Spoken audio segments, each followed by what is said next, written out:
जय हिंद, वंदे मातरम। प्यारे साथियों, आप सभी का स्वागत है आपका अपना यूट्यूब चैनल ज्ञान स्टडी में। तो मैं आप लोगों के लिए आज तिरंगा सीरीज का 7वां वीडियो लेकर आया हूं। इससे पिछले वीडियो को नहीं देखें तो उसका लिंक डिस्क्रिप्शन बॉक्स में दिया गया है, आप लोग वहां से उसको देख सकते हैं। इसी तरह से प्यार एवं सपोर्ट बनाए रखिए, धीरे धीरे चैनल का ग्रो हो रहा है। तो चलिए अपने क्वेश्चन की ओर बढ़ते हैं। चलिए, फर्स्ट नंबर क्वेश्चन क्या है कि प्रकाश संश्लेषण की क्रिया में प्रकाश ऊर्जा बदलता है। प्रकाश संश्लेषण की क्रिया में प्रकाश ऊर्जा बदलता है, यानी प्रकाश जो सूर्य की रोशनी से आती है वो जो है किस में परिवर्तित होती है, तो वह जो होता है रासायनिक ऊर्जा में परिवर्तन होता है। जो पत्ती में क्लोरोफिल होता है वो क्या करता है कि प्रकाश ऊर्जा जो होते हैं उसको रासायनिक ऊर्जा में परिवर्तित करने का काम करती है। तो इसका राइट जवाब हो गया ऑप्शन नंबर बी, रासायनिक ऊर्जा में परिवर्तन करती है। चलिए नेक्स्ट क्वेश्चन है, निम्नलिखित में कौन सा ऑर्गेनल पौधे में CO2, H2O और ऊर्जा में पाइरूवेट के व्यवधान को पोषित करता है। तो इसका राइट जवाब होगा ऑप्शन नंबर सी, माइटोकॉन्ड्रिया इसका सही जवाब हो जाएगा। चलिए नेक्स्ट क्वेश्चन है, वाष्पोत्सर्जन के लिए पौधे के निम्नलिखित संरचना में से कौन जिम्मेदार है।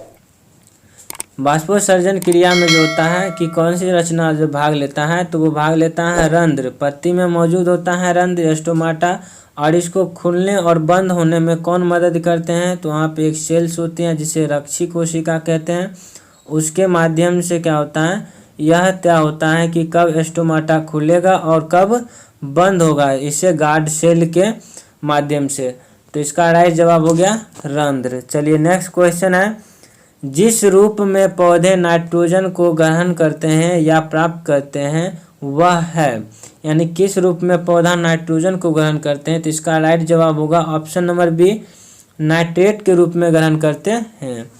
चलिए नेक्स्ट क्वेश्चन है, बौना पौधा को किसके अनुप्रयोग से लंबा किया जा सकता है। किसके प्रयोग से जो होता है बौना पौधा उसको लंबा कर लिया जाता है, तो इसका सही जवाब ऑप्शन नंबर सी, साइटोकाइनिन का जो है प्रयोग करके लंबा किया जा सकता है। ये सब क्या है, पादप हार्मोन है, जिबरेलिन्स, ऑक्सिन, साइटोकाइनिन, ठीक है। ये सब क्या है, पादप हार्मोन है। एब्सिसिक एसिड, एथिलीन, एथिलीन भी क्या है, पादप हार्मोन है। और ये जो है एथिलीन जो होता है प्राकृतिक फल पकाने में भी मदद करते हैं। एथिलीन एक ऐसा पादप हार्मोन है जो गैस रूप में पाया जाता है। यहाँ से भी क्वेश्चन पूछा गया है बहुत बार कि एक ऐसे पादप हार्मोन का नाम बताओ जो क्या करता है कि गैस रूप में पाया जाता है, तो एथिलीन होता है। इसका सूत्र क्या होता है, C2H2 होता है। एथिलीन इसका सूत्र हो जाता है C2H2। चलिए नेक्स्ट क्वेश्चन है, निम्न में से कौन सा एक प्राकृतिक फल पकाने वाले हार्मोन है। इसका अभी जस्ट बोले हैं, एथिलीन इसका राइट जवाब हो जाएगा।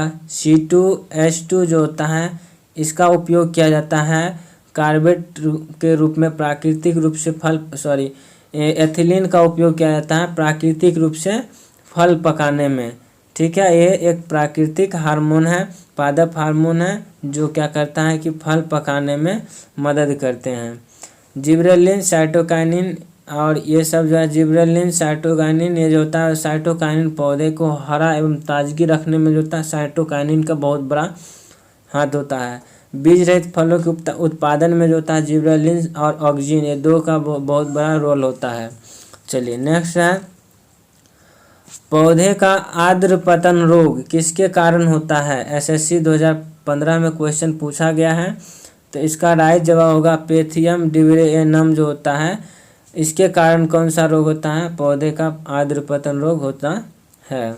चलिए नेक्स्ट क्वेश्चन है, कर्नाल बंट एक बीमारी है किसके, ये किस में जो होता है ये बीमारी होता है कर्नाल बंट, तो यह जो है गेहूं में होता है कर्नाल बंट बीमारी, ठीक है। चलिए नेक्स्ट क्वेश्चन है, पौधों में वाइट बड रोग किसके कारण होता है। वाइट रोग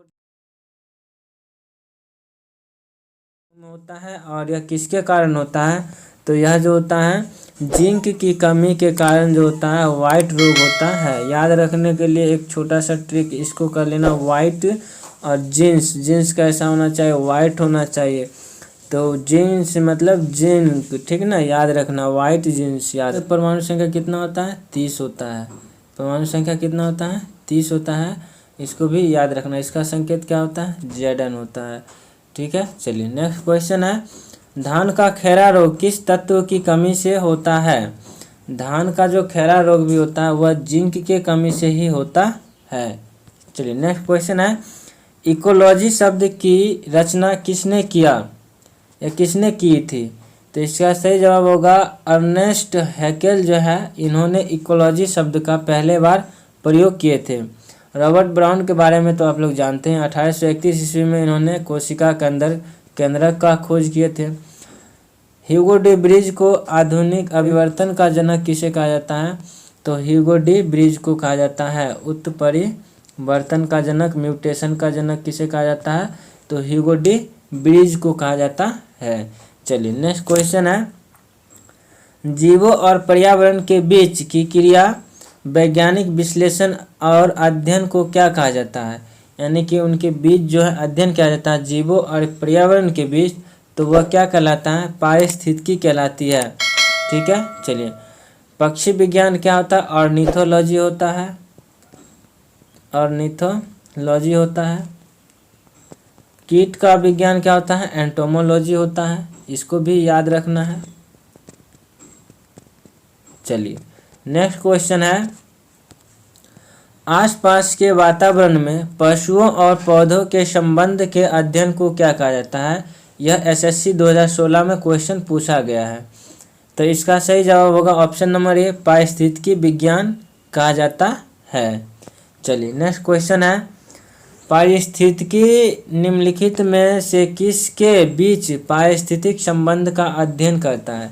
ये भी क्वेश्चन पूछा गया है कि पारिस्थितिकी में किनके बीच जो होता है अध्ययन किया जाता है, किनके बीच के संबंध का अध्ययन किया जाता है?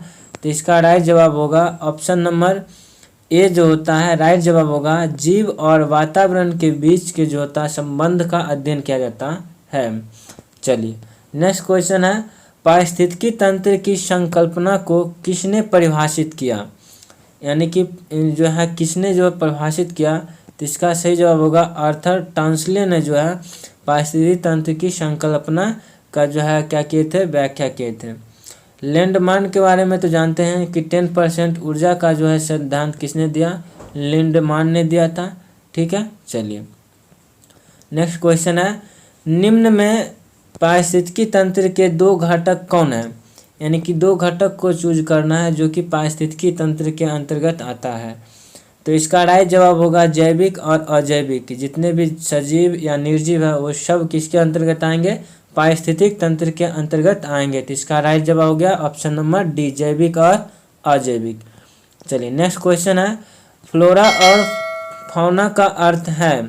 आरआरबी एनटीपीसी में क्वेश्चन पूछा गया। तो फ्लोरा का मतलब होता है पौधा और फौना का मतलब होता है पशु।